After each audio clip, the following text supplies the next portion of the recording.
אוקיי, אני מתחילה. חברים, צהריים טובים.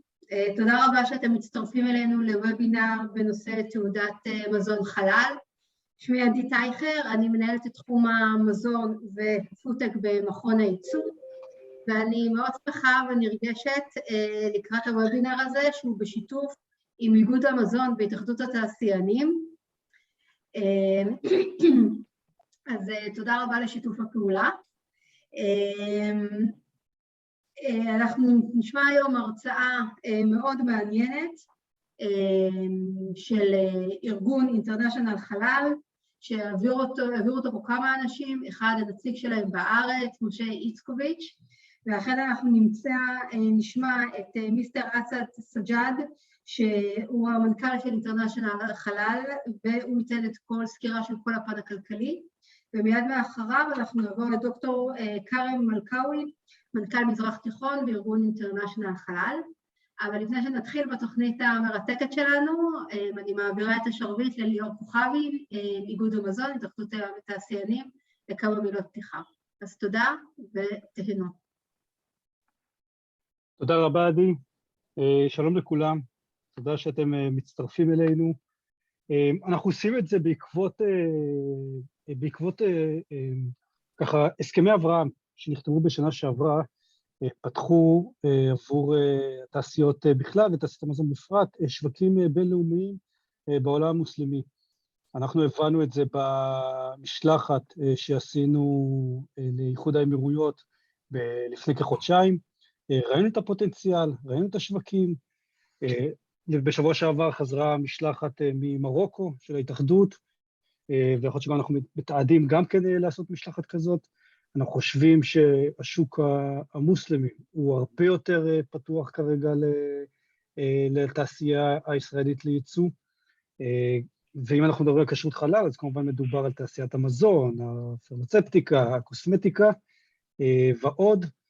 אז אנחנו שמחים מאוד שאתם פה, ואנחנו מקווים שנוכל לתת לכם את כל המידע ואת כל הידע שאתם צריכים, וכמובן שאנחנו פה לרשותכם לכל שאלה שלא תעלה. משה, אני מעביר לך את השרביט. תודה ליאור, שלום לכולם, שמי משה איצקוביץ, אני מנהל את הפעילות של אינטרנשיונל חלאל בישראל. כמו שעדי ציינה מקודם, בוובינר ידבר מר אסאד סאג'אד, הוא המנכ"ל של אינטרנשיונל חלאל, והוא ייתן לנו סקירה על הפן הכלכלי של נושא החלאל. לאחר מכן ידבר דוקטור קארם מאלקאווי, שייתן לנו סקירה על הפן המקצועי ואיך עושים בעצם חלאל בפועל. לאחר מכן שאלות ותשובות, כמובן שאלות כלליות בעיקר, ולאחר מכן, בעצם זה פחות או יותר התמצית של הזום, רק בקשה אחת קטנה לפני כן, אם אפשר לכבד את שומרי הרמדאן ולא לאכול במהלך הזום, כי דוקטור קארם ומר אסאד שמים היום. תודה. אוקיי, למעשה אני אתן לכם רק לפני שאנחנו מעבירים את השרביט למר אסאד, אני אתן לכם רק תמצית קצרה מאוד על הפעילות שלנו פה בישראל. אנחנו מייצגים בישראל את אינטרנשיונל חלאל, אנחנו יודעים לתת באופן מקומי תעודות חלאל לחברות שרוצות לייצא. ההזדמנויות בחלאל באמת אדירות, זה שוק גדול מאוד, שוק של בערך כ2 טריליון דולר בעולם, מר אסאד ידבר על זה בהרחבה בהמשך. כרבע מאוכלוסיית העולם, כפי שאתם יודעים, היא מוסלמית, וזה רק שוק שהולך וצומח כל הזמן. ועכשיו בפרט עם הסכמי אברהם באמת ההזדמנויות הלכו וגברו, יש גם את הסכם הסחר החופשי ששבוע שעבר יצא לפועל, שגם זה יפתח לנו שווקים, וזה לא רק אגב לאמירויות, אלא זה גם למדינות ערב שאין לנו קשר ישיר מולם, שבעקבות, כפי שאתם יודעים, האמירויות משמשות גשר לכל העולם הערבי, ואפשר גם למכור להם. חלאל הוא חובה בעצם במדינות ערב, אם במדינות אירופה וארצות הברית זה יותר וולונטרי, במדינות ערב חלאל הוא חובה, יש גופים פדרליים מקומיים, בדיוק כפי שאנחנו מכירים פה מהרבנות בישראל את הרבנות הראשית, שמאשרת ארגוני כשרות מסוימים, כך גם במדינות ערב יש חובה להכניס מוצרים שיש להם חלאל שהוא מאושר על ידי גופים מסוימים.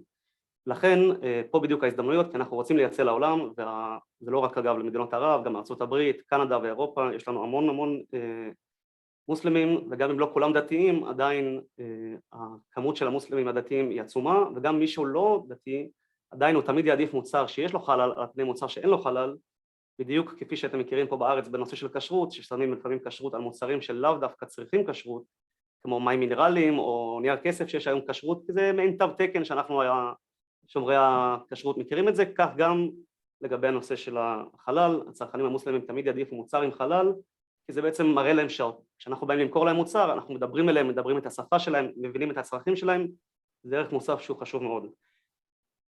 מעבר לכך, אני אתן לכם כמה דוגמאות של צורך עכשיו שקיים בחלאל, יש כ-80 טיסות בשבוע מישראל לאמירויות, וזה אותם תיירים שמגיעים לאמירויות, רוצים מזון שהוא כשר, חלקם לפחות, וחברות התעופה, לדוגמה אמירייטס, יש להם מטבח מאוד גדול באמירויות, מטבח שהוא כולו חלאל, אבל הם רוצים עכשיו מזון כשר כדי שיהיה להם אפשרות לאנשים שמבקשים בטיסה מזון כשר, אבל המזון הכשר חייב גם להיות חלאל, בדיוק מהסיבה הזאת, כפי שציינתי, שבאמירויות אי אפשר להכניס מוצרים שאין עליהם חלאל.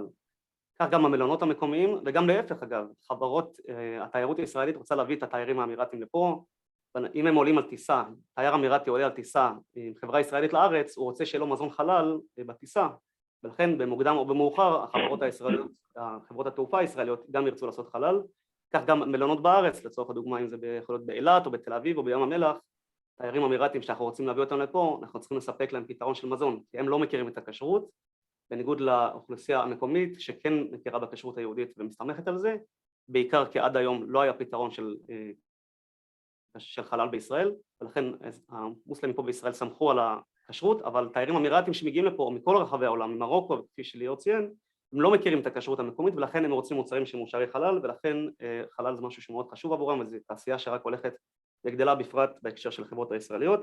מעבר לכך יש מושג שנקרא שרשור תעודות, בדיוק כמו בכשרות, עם מפעל שיש לו כשרות, והספקים שלו גם צריכים להיות כשרים בשביל למכור לאותו ספק, כך גם בחלאל, גם אם לקוח שאתם מוכרים לו לא תמיד צריך חלאל, לפעמים הלקוח שהוא מוכר לו הוא חייב חלאל, ויש מושג שנקרא שרשור תעודות, ולכן גם אתם תידרשו בחלאל בזמן כזה או אחר מתישהו.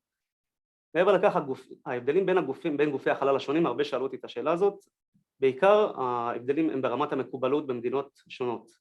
בכשרות כפי שאנחנו מכירים, יש סקטורים שאוכלים כשרות כזאת או אחרת, בחלאל זה פחות רלוונטי, זה רק העניין של להיות מאושרים במדינות כאלה ואחרות, יש גופי חלאל שמאושרים רק במספר מדינות מצומצם, או רק במדינה אחת ספציפית, ככל שגוף החלאל מאושר ביותר מדינות, כך הוא יותר רלוונטי עבורכם. אנחנו כאינטרנשיונל חלאל, יש לנו פתרון לכל רחבי העולם, איפה שיש רגולציה על חלאל כמובן, וזה ההבדלים בין גופי החלאל. יש כמובן גם רמות שונות של החמרות, בשחיטה לדוגמה ולאלכוהול, אבל זה פחות רלוונטי לרוב התעשייה, וההבדלים הם מינוריים לחלוטין.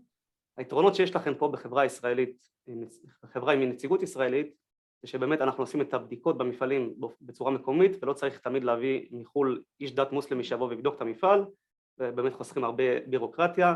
מעבר לכך אנחנו מכירים את האתגרים של כשרות, ואנחנו יודעים לשלב בין הפתרונות של כשרות לבין פתרונות של חלאל במפעל אחד, ואנחנו זמינים פה לעזור לכם, זה פחות או יותר. מעבר לכך, רק אני רוצה לתת ערך מוסף אחד נוסף למשתתפי הוובינר, דוקטור קארם יגיע לארץ מיד אחרי פסח, והזמן שלו מוגבל, אבל ל5 הראשונים שבאמת יפנו אלינו במלח לאחר הוובינר ויבקשו פגישה, יקבלו פגישה אישית ללא עלות עם דוקטור קארם, שייתן סקירה ספציפית על המפעל שלכם, לראות האם אפשר לעשות חלאל ומהם ההזדמנויות השונות, באמת יהיה לכם איזשהו מפגש אישי, אבל כפי שציינתי, בגלל שהלו"ז שלו מוגבל, אז יהיה ל5 מפעלים בלבד. תודה רבה לכולם, מיסטר אסאד, פליז.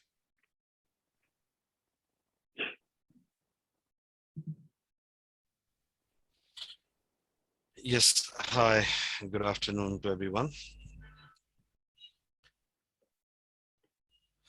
Ladies and gents, I will open my presentation. Yes, Yana, can you? Okay. Moshe, shall I open my presentation? Is it my time? Yeah, it's your time to speak now. Yeah. Okay. Did you allow me to share? Yes, you should be able to share it.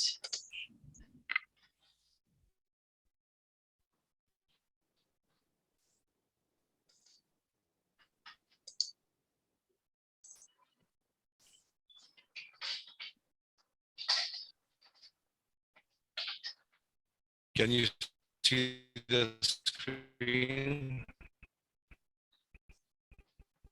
Not yet.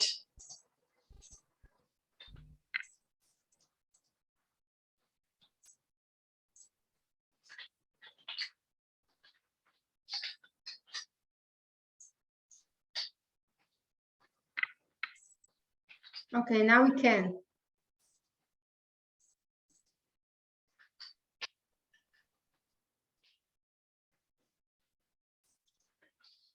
Can you see the screen? Yes. Yes. You can start, please.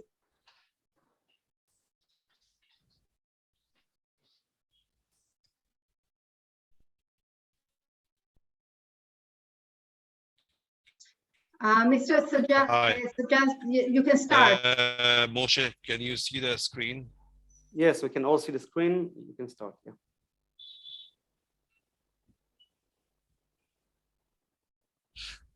Okay, I'm overlapping. 1 second, let me see. My name is Asad, and this presentation association, the Export Institute, and our Food Council.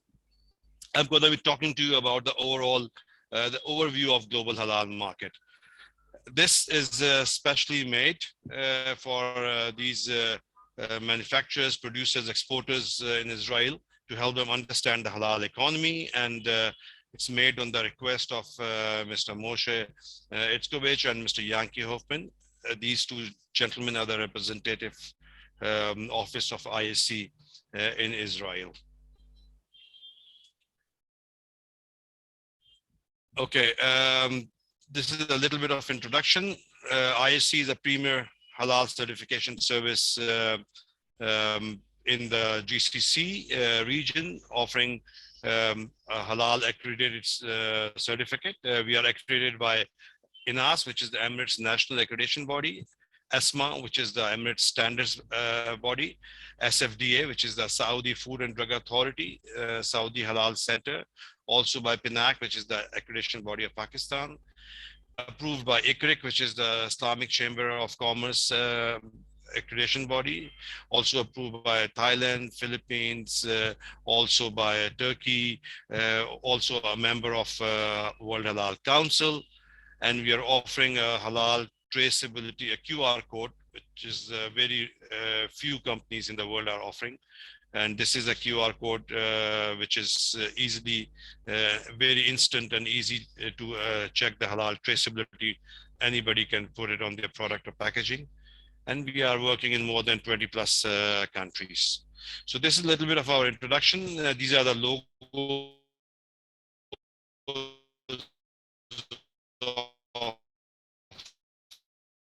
of all the accreditation bodies which have approved us. Simple, we are here to facilitate the industry, which is you people, trade bodies like chambers, association, etc., and the governments, by creating awareness regarding the importance of maintaining a compliance in halal, and to identify the power of halal as a brand in the world, to enhance economic growth in the world.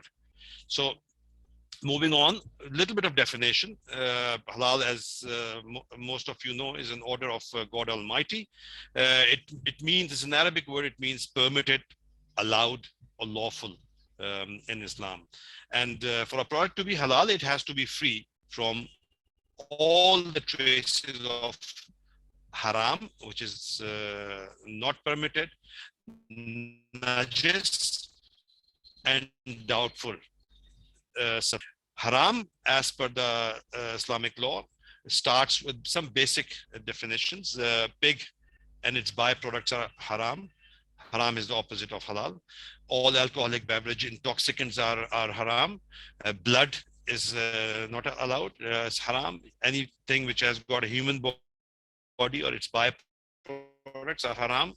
Carnivorous animals and birds, the animals and birds which eat meat are haram, and any animal which is not slaughtered as per the Islamic law, the halal law, is haram, and contaminated and hazardous food is also haram. So, and this is haram if it's in even a small drop of alcohol is not allowed in the whole, it will make the whole drum haram. So just to give you an idea, small quantity is also not allowed. Moving on, I'm going to be talking about the global halal market. Global halal market is right now we're talking about a $632 billion per annum market, which is only for the food. But if you include the non-food also, which is a very big in number, we're talking about a $3 trillion market per annum. And this is a very huge figure. This is the one of my favorite Times magazine. About 13 years ago, Times gave it on their cover. They called it a halal economy, more than $1 trillion, if anybody can see here. And so in 13 years, from 1 trillion, it has reached to $3 trillion.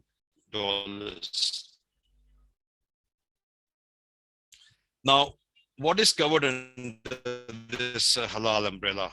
We have divided it into three basic items for your convenience. Food, which is consumable, non-food, and services, just for your quick understanding. Just 1 second, this file is, yeah. So food includes all type of processed food, fresh food, frozen, packaged, all type of beverages, anything which is drinkable, confectionery, dairy, bakery, agriculture products, seafood, also raw material ingredients and additives which go and flavors, etc., which goes into the food, the fragrances, also meat and poultry, slaughtering, processing, special food, herbal food, baby food, health food, food service, the food which is sold in the restaurants, cafes, fast foods, dietary supplements, pharmaceutical, nutraceutical, herbal medicines, etc. Why we have got the pharmaceutical here? Because this is the part which we take orally, the one which we consume, and that is why we have included it in the consumable.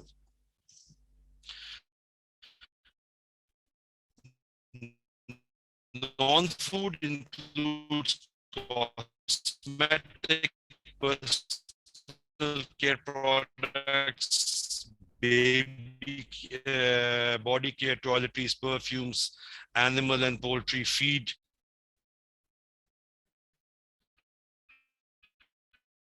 leather products and apparel, packaging and processing material, cleaning chemical, which is the non-consumable, disposable hygiene product, and modest fashion.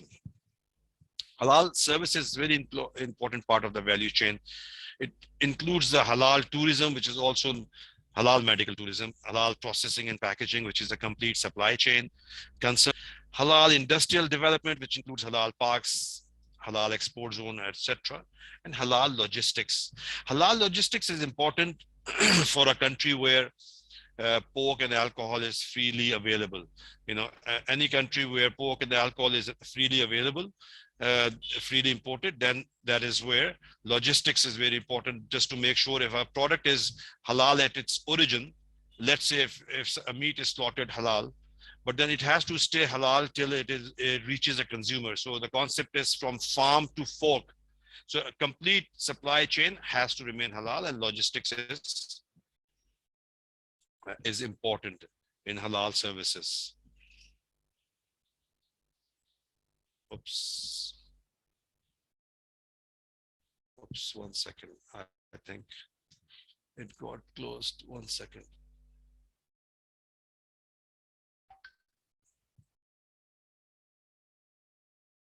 I'll just share it again.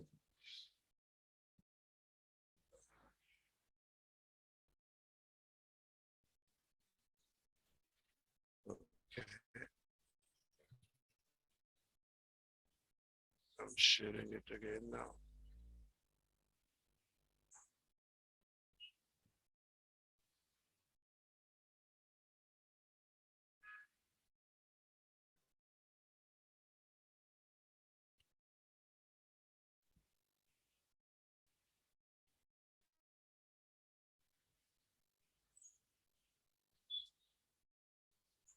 Okay, I hope you can see it now, huh?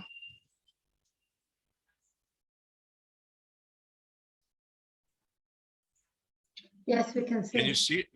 Okay, Yes. All right, now it's in the right forward actually. So, logistics, security, and storage is what I explained to you. Now, halal, since it's in the supply chain, starting from production, processing, packaging, distribution, storage, sales, and consumption. Production and distribution of food, cosmetic, and drug has become international. Something is ingredient is made in China, it goes to USA for processing, it comes down to the Gulf for for its consumption. So it is a complete international world, and these days there are new industries which have come up, new emerging issues which were not known in the early days to the scholars. So for any producer, any supplier, any retailer to come into the halal, they have to understand first the halal processing requirements as per the new standards, international laws, the Islamic legitimacy constraints, etc. Before they come into the halal products, they must understand all this. Now, the first question which comes to my mind when we talk about the $1 trillion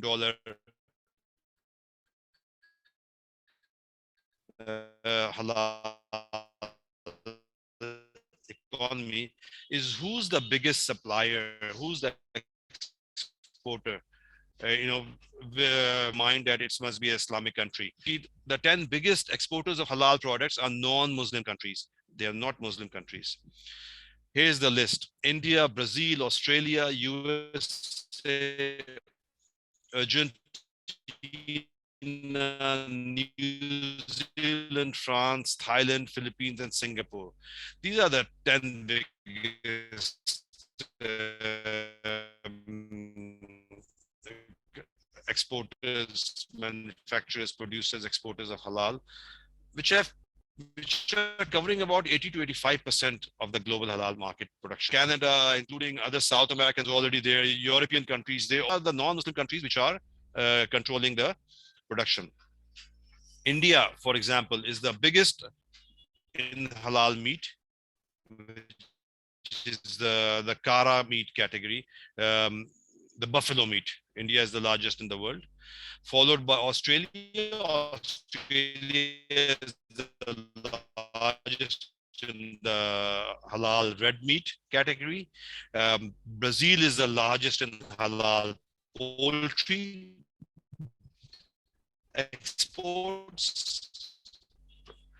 Thailand, it's not even a Christian country, it's a Buddhist country, and they are the largest in halal. Amazing.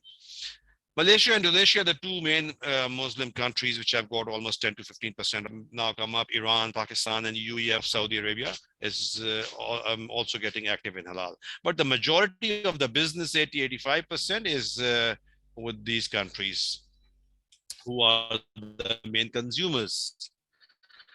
I'm giving you a figure globally, continent-wise, just for your convenience. Asia has got about 1.1 billion halal consumers, including the Middle East. Africa's, including East, West, North, South, Central, about 500 million almost halal consumers. Europe, 50 million plus halal consumers. Americas, including the USA, Brazil, Canada, Caribbean, 10 million plus.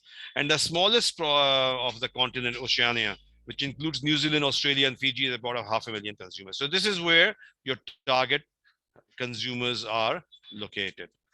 Moving on, what is the potential of global halal market?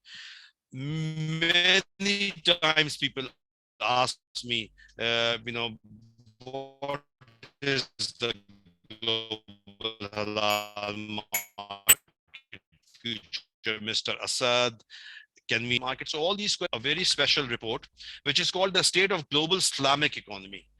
This was made by an organization called Dinar Standard of USA, which is also now have an office in UAE. And the ruler of UAE, Sheikh Mohammed, the Prime Minister, ruler of Dubai, Prime Minister of UAE, Sheikh Mohammed, he asked this organization to make a special report a few years ago. And instead of halal, they made a report on the Islamic economy in which they had 7 pillars. Halal was one of the pillars. This is the most authentic report refers to. I'm referring the same report to give you the figures. The first pillar was halal food. And there's a comparison of the 2018 figure, which was $1.3 trillion of global halal food market, comparing to 2024. Projection is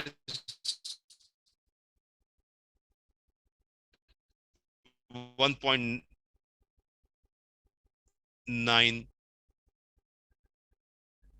trillion. So you can see the global halal food market. 1,300 halal pharma and nutraceuticals, 92 billion in 2018, moving up to $134 billion in 2024. Halal cosmetics and personal care, $64 billion in 2018. Wow, too much.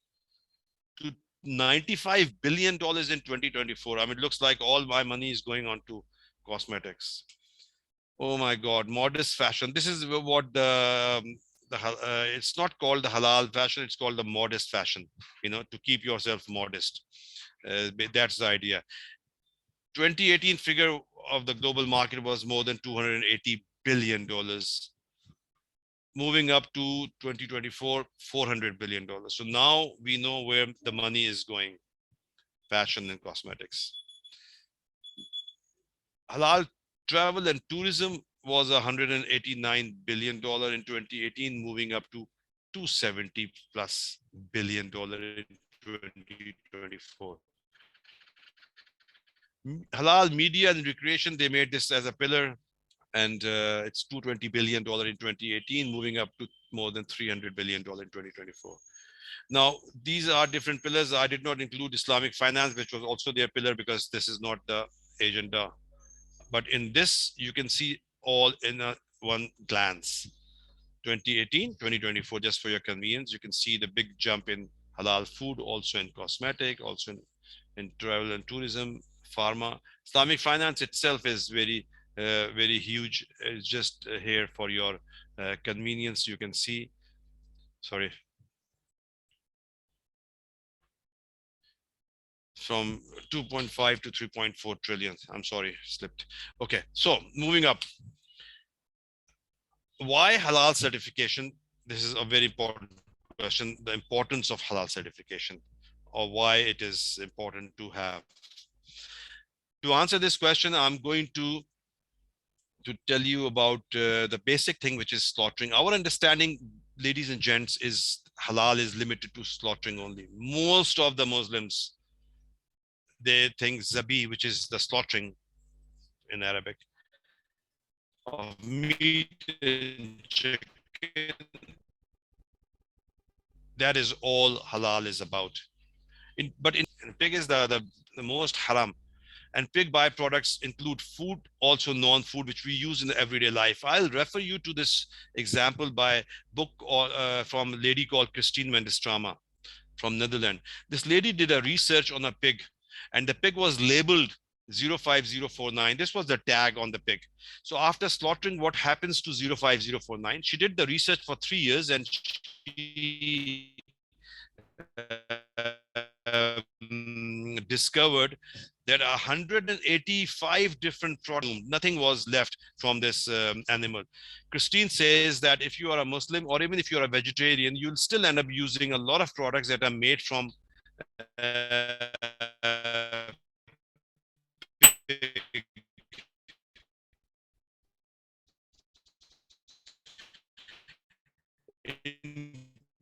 including its skin,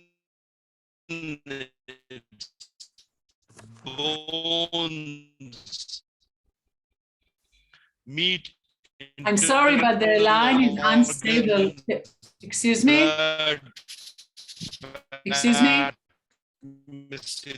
Asad? I don't know if the problem is only... I'm sorry, but the line is unstable. Can you please repeat your last sentences? Internet also. And this is named PIG 05049. Very interesting. So I'll give you a quick synopsis, just for you to see maybe how we can contact him. This problem. Mr. Saaجאد, can you hear us? Mr. Saaجאد? Yeah. Yes, we are saying that the line is not stable. Can you kindly repeat? Yes, I can hear you. You can hear me? Okay, but can you please repeat what you said in the last minutes, please? Thank you. How many slides you want me to repeat? Can you go back, I think, 3 slides?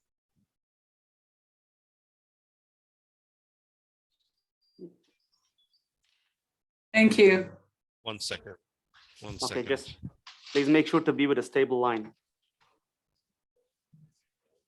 Yeah, the line was stable. All of a sudden, I don't know what happened. Thanks.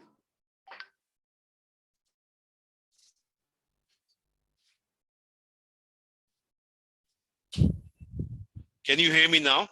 Yes, perfect. Okay. Okay.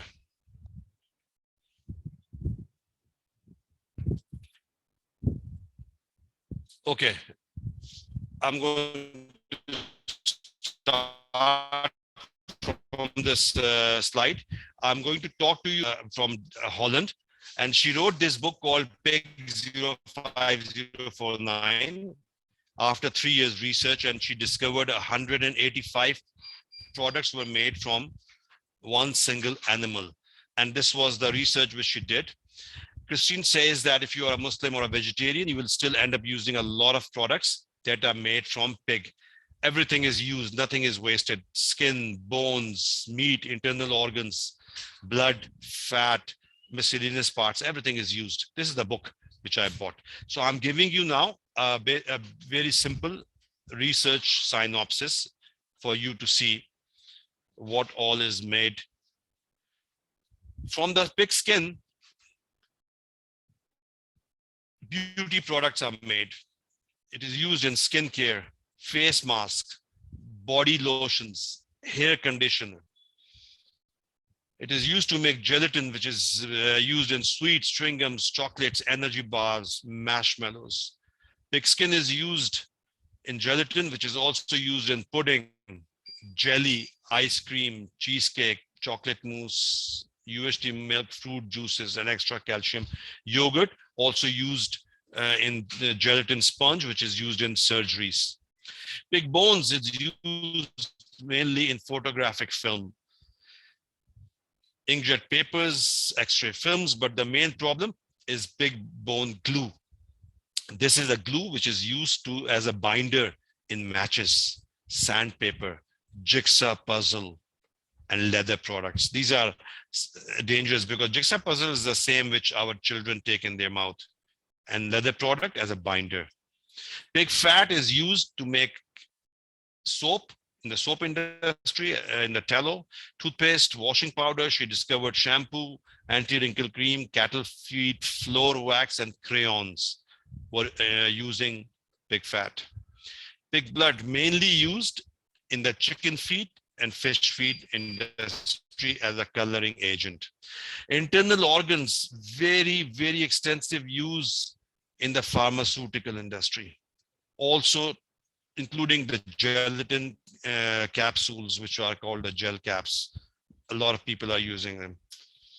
This is a book which came in Malaysia, especially on the pig-based pharmaceutical used in the pharmaceutical industry, and this is one of its kind book.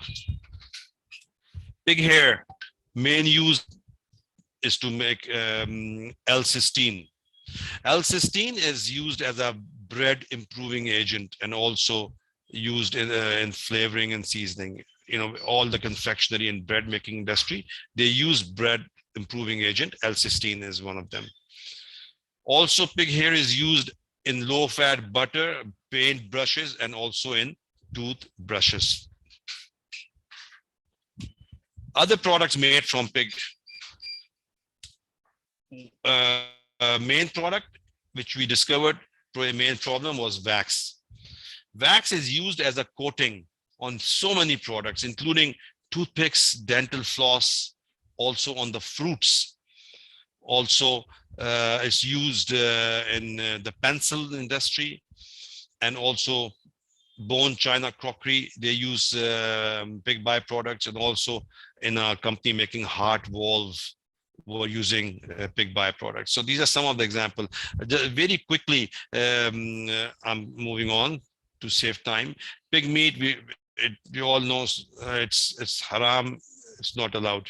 This is a chart of all the items which I just showed you: skin, fat, meat, hair, bone, blood, and what innards, and what all is made from it in the world. All is haram. This is why we come to the next topic, which is why halal certification. As I told you, halal is a must to certify, to declare any product as halal. It's an endorsement which that a product is following, it's compliant to halal as per the independent halal certification body, anyone. And this certificate verifies the production is carried out under the halal standards throughout processing and distribution. It is halal. So it's very important for any company to select the right halal body to ensure, and they are satisfied with the halalness of your brand. And that is where we come in. I'm coming to the end of my presentation. Some benefits very quickly of halal certified. Halal certified products is a guarantee of quality and hygiene compliance. Halal certified is obligatory for the Muslims, but it is preferred by a lot of non-Muslims. It's an internationally recognized brand, which is a demand of the 1.9 billion consumers worldwide. It's used also as a major sales booster to enter the $3 trillion global halal market. Halal certified fulfills the mandatory halal requirements by removing the non-tariff barriers to go into the countries where it is mandatory. It's a very strong USP in a unique selling point to market the product to the Muslim consumers. Right, then it discharges your responsibility of a certification body, confidence into the product. So these are some of become an international brand, which is recognized by both Muslims and non-Muslims for good quality and healthy products. The reason why it has expanded to $3 trillion in the world. This brings to the end of my presentation. And if you have any questions, you're most welcome to contact me or Mr. Moshe, who is the main contact person for ISC in Israel. And with me is also present Dr. Kaaram, who is heading our operations based in Jordan office. And I'm ready for any questions if you may have. Okay, Dr. Kaaram, please.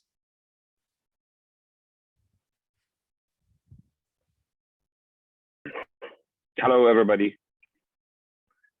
I would like first to apologize on behalf of Mr. Asad because the connection was not stable from a time to a time during his presentation, and I don't know if do you hear me, please? Yeah. Yes. Yes, we can hear you. Yeah. Okay, great. First of all, I would like to welcome you all to my presentation today, and I would like to thank the organizers for inviting me to join this wonderful meeting. And I would like to welcome you all to my floor. Please allow me first to introduce myself. My name is Kaaram Markawi, and I'm the Chief Operation Officer for International Halal Certification in the Middle East, and I'm responsible for managing and execution of halal certification applications coming from the Middle East, especially and Israel. And it is actually one I'm so proud to have this kind of cooperation between international halal certification and the gents and Israel.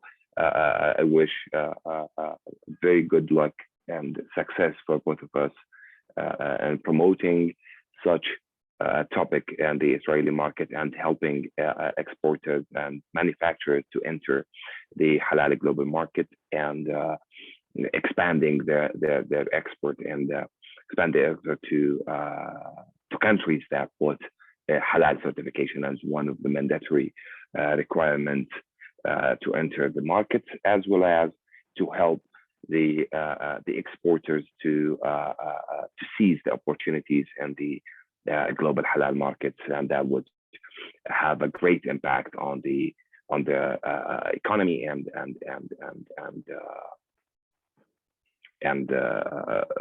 bring them a sustainable business. First of all, please allow me to share my screen.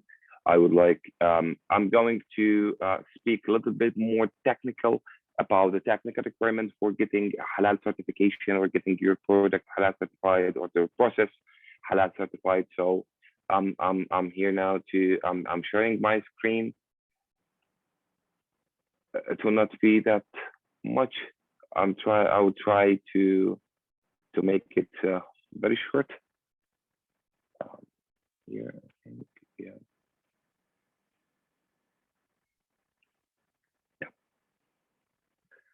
Can anybody see my screen? Yes. Okay, great. So first of all, as Mr. Asad said earlier, International Halal Certification is an officially and duly accredited halal certification body that's based in Emirates, and we are working in almost 22 countries all over the world. The certification is globally approved and accredited by regulators and accrediting body specifically in the GCC countries. We are accredited against to GSO 2055-2, 2055-1, and 993, and also we are accredited against the GCC standards that regulates the halal cosmetics against 2055-4, and thus also we are accredited by the PNAC, the Pakistani National Accreditation System. That means the IHC halal certification market internationally recognized and guarantees not also halal compliance, but also quality and hygiene, quality and high quality and hygienic products. First, I would like to mention the basic industries we work with. We are working with the food and the food. Sorry, I'm just moving there.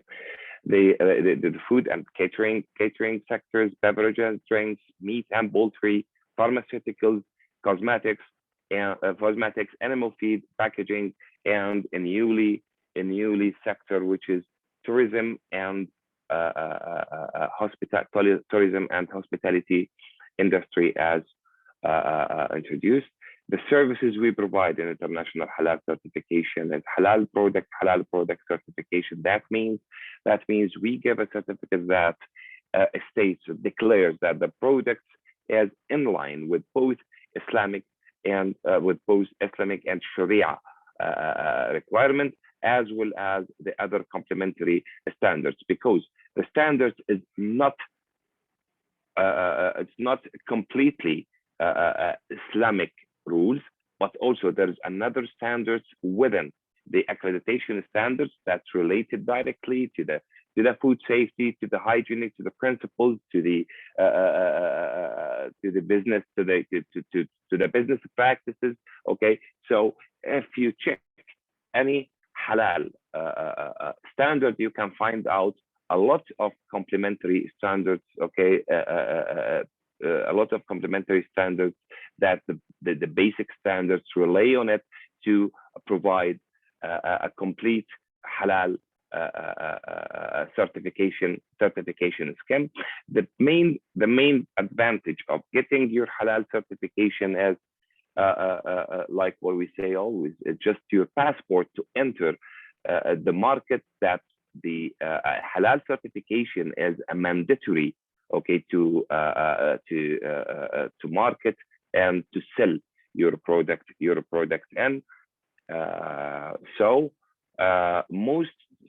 there's two different schemes we are talking about in the halal certification. One of them is the accreditation and the regulatory. So most of countries have regulations over the halal, over the products that supposed to enter the markets, and one of those, like for example, MUI. Okay, there's a regulatory bodies and accreditation bodies. We in international halal certification, our certificate provide both benefits in line with the regulatory requirements and to be in line with the halal requirement itself, that is based on Islamic rules. Okay. The market segments we work with already as the cosmetics, the halal food certification. The halal food certification, for example, we are accredited against GSO 2055-1, which is the part 1 of halal foods that is adopted by the GCC countries and approved by all the GCC countries as considered one of the mandatory requirements to enter the GCC countries, specifically in Saudi Arabia and Emirates. Cosmetics and halal certification, okay, in line in accordance to the standard, the GSO 2055-4, the part 4, the halal cosmetics, and during and coming in the coming few months, it's going to be one of the mandatory requirements to export your products to the GCC countries. Pharmaceutical halal certification and pharmaceutical halal tourism certification, animal feed certification to secure the supply chain, and logistics, shipping, slaughtering houses. One of the most important things we focus on in our halal certification because it cannot be, your product cannot be 100% halal if it is not slaughtered against to Islamic rules, which is similar somehow to the kashrut requirement or the kosher requirement, but there is a reference standard that's adopted worldwide, which is the GSO 993-2015. It is adopted by the GCC countries. So all slaughterhouses, okay, all slaughterhouses must be halal certified according to this standard. So we can consider the raw materials coming out from those slaughterhouses as a halal input for other products, specifically for meat. The certification requirement quickly. First of all, the document authentic halal compliance material must be used and the recipe. So that means that all raw materials must be halal compliant or halal approved, halal certified, or halal declared. There is a verifiable demonstration of halal compliance for your production and process. That means the basic principles of food processing, hygiene, good manufacturing requirements, good manufacturing practices must be applied in the production facility. The GCC countries, and as per the GSO standards, okay, stated a lot of complementary standards within the halal standards that the facilities must be in line with, specifically to ensure the processing of products has been under aseptic, is being done under aseptic conditions. Okay, avoid the cross-contamination of halal raw materials with non-compliant raw materials. That means that we in our facility we have to ensure that there is a proper segregation between the final product and the raw materials. Okay, that is halal certified from non-halal certified, just to ensure there's no cross-contamination between the halal certified products and non-halal certified products. Avoid the cross-contamination during the production, non-production. or on production facilities. Avoid the cross-contamination of finished products during the storage. Detergents, disinfectants, also lubricants also must be halal, shall be halal certified or free of any haram or any non-permissible product. The traceability of the product must be guaranteed during all over the supply chain. The primary packaging, also the primary, secondary packaging, the wrapping materials also must be free of contaminants and free of haram products or non-permissible materials. Plus, the way they're loading, the way you handling the product must be in a safe matter, just to ensure health, to ensure a safe product. So it's not only Islamic matters, but also there is a great focus on food safety aspects. The certification process is very similar. I think most of you are familiar with the certification process, because it's based on the international certification process. For example, ISO, or I think most of you have ISO certification. So when we compare the certification process to the ISO certification process, we can find that it is almost identical. The first thing we start with, the halal certification, is with the halal application. So the client or the client organization that wants to get halal certification have first to fill the application and fill the basic data of the process, the projects, the raw materials, the size, the number of employees, and such basic information that we review and we rely on to identify the eligibility of the company to go through halal certification. Once we receive the application, a special committee review this application and identify the risks and identify the food, identify the category, and identify the factors that may influence the halal certification process and the halal certification status. Upon that, after we review the application, we issue a contract or agreement, service agreement contract with the client. Okay, stated the technical arrangements to go for the halal certification. It may include the terms, the conditions, the assessment plan, the assessment base, the special audits, if there is a need for special audits, and a lot of technical things to be arranged with the contract. Upon completing the contracting and costings, okay, the client provide us with a complete list of the raw materials being used in the recipe, stated with details about these raw materials, the sources, the trade names, the compositions, maybe the MSDS of each raw material, maybe the halal certificate of each raw material, just to check out that all raw materials being used in the process is free, is halal, either halal certified or halal or free of non-permissible material. After that, we go, if everything is okay, then we go to facility assessment by doing stage 1 and stage 2 audits. Stage 1, we review the generic conditions of the company, the lists, the final goods list, the raw materials list, the documentation that must be available to ensure to provide or to demonstrate the compliance with the halal requirements. Okay. Stage 2 audits, we go to the facility, to visit the facility, to check out the hygiene, to check out the process, the facility, the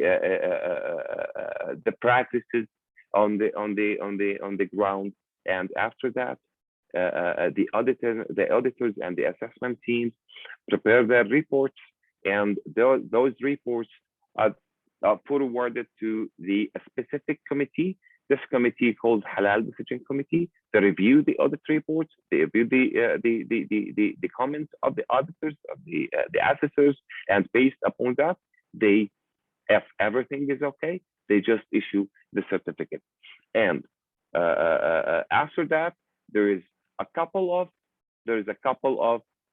surveillance audits, surveillance visits, just to make sure the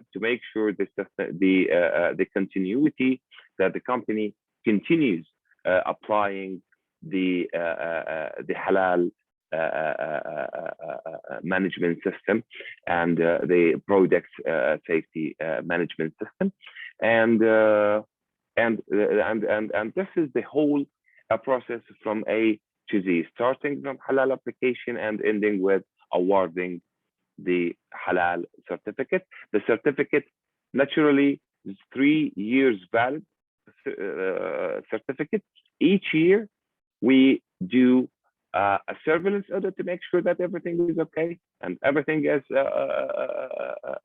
under control. Okay, and after that, after the 3 years end, we get a new contract agreement, and the process will be start over again from the beginning. Thank you, Dr. Kaaram. Now it's time for questions. Yes, I see there is a question here. Written, how is this practical process of the certification in Israel? There is a relation between the halal and kosher certification? Basically, if you have a kosher certification, it will be easier for you to get halal certified, but the process is going to be from the beginning, like meaning you have to do the whole process for the halal in order to get halal certified. But if you are kosher certified, the chances are that you will be halal certified. Yeah, as Mr. Mursi said, if you have a kosher certification, that would generate a trust in your more trust in your processing conditions, that would increase your chances to get the halal certification, because as I said earlier, that halal is not 100% related to Islamic rules. It also focuses majorly on the food safety and the safer processing. So if you have a kosher certification, that means your chances to get halal certified is much more higher than others. Also, if you are ISO certified, like ISO 22000, FSS, PRC, HACCP, whatever food safety scheme you apply, your chances would be much more higher than others. Thank you. Thank you, Kaaram. Is there any further more questions? I have one question about halal logo. Is it correct that in different countries there are different logos about halal? Because I have a customer in Japan that wanted to use the halal icon, and I didn't know which icon in Japan they use. And in Switzerland, they use another logo. And here in Israel, there is no logo for halal. Actually for this, each accredited halal certification body must have a unique certification logo that is approved and must be pre-approved by the accreditation body itself. So we international halal certification, when we go through the accreditation process, we have to design a specific certification mark. It is one of the mandatory requirements of the accreditation scheme. So each certification body has its unique certification mark that is identified by the accrediting bodies. Okay, so if a company if a company wants to use a halal logo, want to use our halal logo after they get certified, we give them the permission to use our certification mark, okay? And when the product goes to a certain country, they check the certification mark and they can find out that this certification mark is already belongs to international halal certification and it's already approved by the accrediting body. So in the halal, we can't use any generic halal logo. Each certification body has its unique certification mark. Okay. Same as kosher marks, yeah. Okay, I understand. Thank you. You're welcome. Sorry. Yeah. Another question? Okay, so if we can just please close the presentation and I will summarize it. Okay. Thank you.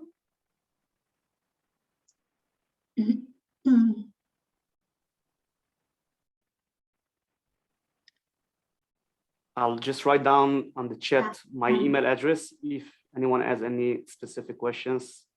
One more thing, please. For the report already, Mr. Asad talked about the global halal market. I have shared a copy of the report on the chat. So if you're interested, you can download it and you can take a look on the figures on this report. Thank you, Kaaram. So, yeah, sorry, Asad, Mr. Asad, Saaجاad. Did you want to say something? No. Okay, sorry. Yeah. Okay. I was mute. Well, I'm happy to answer any questions if anybody has regarding what I spoke. I don't know how much of that was disturbed. I'm sorry for that, but then it works. Internet works perfect the whole day. Only disturbs when there's a presentation. So there's something which we cannot help. And but nevertheless, certification is very important. Same like kosher. And if Israel is now targeting the country, especially in the GCC, and us based in UAE, we are the best option, I would say, for the Israeli companies. Having our team, Mr. Moshe and his team, along with Dr. Kaaram, right next to you. So there's absolutely no reason why we cannot offer the best service which we are already offering to the GCC companies. So this is my closing statement. Thank you, Mr. Asad. So I will summarize, and I want to thank Halal International, Moshe Itzkowitz, Mr. Asad Saaجاad, and Dr. Kaaram Maelkaoui for spending the time and sharing us this precious knowledge. Thank you very much. And Mr. Itzkowitz wrote down his email and address and his cell phone, so you can reach him directly if you have any more questions. And I hope you enjoy this webinar and have a great day. Toda rabba. Have a great day. Thank you all. Thank